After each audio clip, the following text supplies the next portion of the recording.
he is getting into an office that is extremely sensitive. The office of the Director General of NIS is a repository of our national security.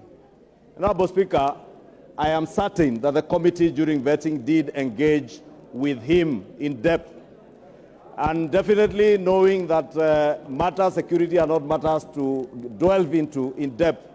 But we must tell Honorable Speaker, the Honorable Noordin, that before we have seen incidences like those of Shakahola, incidences of rampant attacks by terrorists in Lamu, in northern Kenya, and I am glad Noordin is from northern Kenya, and therefore he has a responsibility as he safeguards the lives and property of Kenyans, first to safeguard the lives and properties of people in northern Kenya and along the coastal belt bordering the border with Somalia.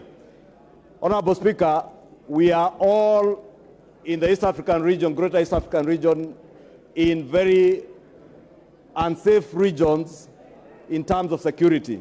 And therefore, the Director General of NIS will be critical in ensuring not just the safety of our country, but also guaranteeing the safety of our neighbors and ensuring that insecurity coming from our neighbors, from the war in Sudan, the war in Congo, the ongoing war in Somalia, does not in any way infringe on the safety and security of Kenyans. Honorable Speaker, I also hope and I pray, and I know that Noordin Haji is a dedicated public servant who will never allow state capture to take over his office as Director General of NIS. That NIS will never be used like it was used before to settle political scores.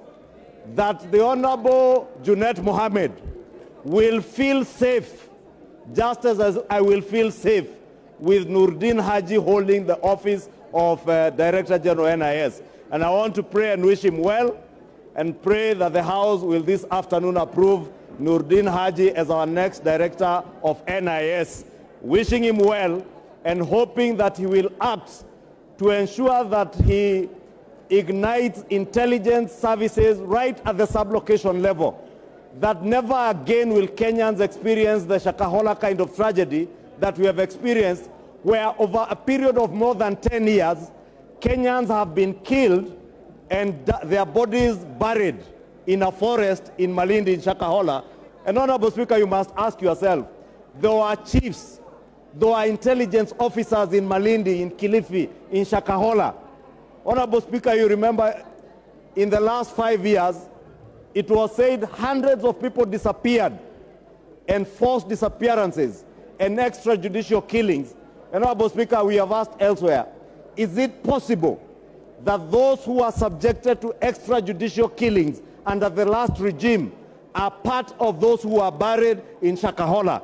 And I want to ask Noordin Haji to ensure that he goes to the depth of the extrajudicial killings under the former regime and under DCI Kinoti, and check whether there is any correlation between Shakahola, the massacre and burying of bodies in Shakahola, and the extrajudicial killings that were perpetuated in the last 5 years, Honorable Speaker. And with those, I beg to strongly support this great son of Garissa County, a great son of Kenya, whose family also, Mr. Speaker, has served this country. His father, not just as senator, but also as an experienced administrator and security man in the past. And I do hope that the DPP Noordin Haji will follow in the footsteps of his late father and the footsteps of other intelligence chiefs who have secured our country, and I wish him all the best. I beg to support.